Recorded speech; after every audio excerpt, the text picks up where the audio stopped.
মির্জা ফখরুল ইসলাম সাহেবের বক্তব্যটা আমি পড়েছি। ওইখানে তো সরকার এমন কিছু করছে যেটা ফ্যাসিবাদের দিকে যাবে এই কথাটা বলা হয়নি। বলা হচ্ছে যে 3 মাসের মধ্যে এমন কিছু বক্তব্য দেয়া হচ্ছে বিভিন্ন জায়গা থেকে, যেমন পত্রিকা ঘেরাও করো।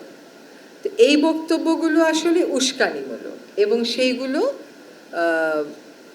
গণতন্ত্রের দিকে যাবার পথটাকে তো আসলে সুগম করছে না। ওনার বক্তব্যের স্পিরিটটা আমি যেটা বুঝেছি সেটা হচ্ছে এইরকম, এবং সেখানে সরকার কিন্তু সরকারের অবস্থান স্পষ্ট করেছে। প্রথম কথা হচ্ছে যে রাজনৈতিক দলগুলোর সাথে যে আমরা আলোচনায় বসছি সেটা বেশ সৌহার্দ্যপূর্ণ আলোচনা হচ্ছে। তারা যে সুপারিশগুলো দিচ্ছেন, আমরা যে কথাগুলো বলছি, এটা পারস্পরিক যদি আস্থার সৃষ্টি না করতো তাহলে অন্যরকম ছিল, কিন্তু বারবার সভায় যেহেতু বসা হচ্ছে বোঝাই যাচ্ছে যে একটা আস্থার সৃষ্টি করেছে। আর নির্বাচনে যাওয়ার জন্য যে কথাটা বলা হচ্ছে, আমরাও বারবার বলছি নির্বাচনে যাব, এটা তো যেতেই হবে আমাদেরকে, এটা তো আমাদের কাজ। একই সাথে তাদের পক্ষ থেকে সংস্কারের জন্য কিন্তু সমর্থন দেয়া হচ্ছে। এখন তাদের পক্ষ থেকে কখনো কখনো বলা হচ্ছে একটা সময় দিয়ে দেওয়ার জন্য, সেই সময়টার ব্যাপারে আসলে আমরা অবস্থান নিতে পারছি না। এই জন্য যে আমরা সংস্কার প্রস্তাব কি আসবে, সংস্কার করতে কতটুকু সময় লাগবে, এটা না জেনে তো নির্বাচনের সময়টা বলে দেওয়া যাচ্ছে না। তো বারবারই বলা হচ্ছে যত দ্রুত সম্ভব দিয়ে দেওয়া হবে। এখানে আরও দুটো কথা একটু বলার দরকার, যেটা আমরা আজকে আলোচনা করেছি। একটা হচ্ছে এই যে কিছু হলেই একটা উত্তেজনা ছড়িয়ে পড়ে, এটা নিয়ে আজকে আমরা কথা বলেছি যে সব কিছুই তো আলাপ আলোচনার মাধ্যমেই শেষ পর্যন্ত শেষ হয়।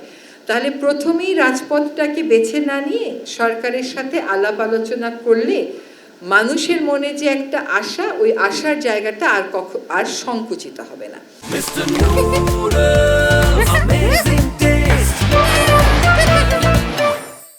আমরা আজকে ছাত্র সমাজ নিয়ে কথা বলেছি। এই যে শিক্ষার্থীদের এত বড় আত্মত্যাগের বিপরীতে, এত বড় আত্মত্যাগকে ভিত্তি করেই তো আমরা আসলে এখানে দাঁড়িয়ে আছি।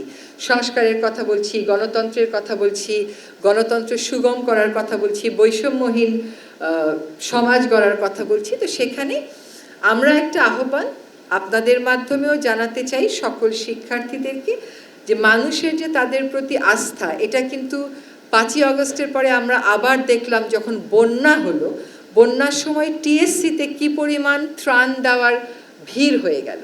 মানে মানুষ একটা বড় আস্থার জায়গা খুঁজে পেয়েছে। ছোট ছোট বিরোধ নিয়ে এমন কিছু করা উচিত না যেটা আসলে আমাদের জাতীয় স্বার্থকে সমুন্নত রাখার যে লড়াইয়ে আমরা সকলে সামিল হয়েছি সেটা কোনোভাবেই প্রশ্নবিদ্ধ হতে পারে। শিক্ষার্থীদের উপর এই জাতি যে আস্থা রেখেছে, যে ভরসাটা রেখেছে, এই ভরসাটা যেন অক্ষুণ্ণ থাকে, এটা যেন আরও বাড়ে, আরও সুদৃঢ় হয়। সেজন্য যে কোনো বিরোধ, যে কোনো সমস্যার সমাধান সরকারের সাথে আলোচনার মাধ্যমেই যেন সকলে করেন, শিক্ষার্থী সহ, সেটা আমরা আপনাদের মাধ্যমে একটা আহ্বান জানাচ্ছি।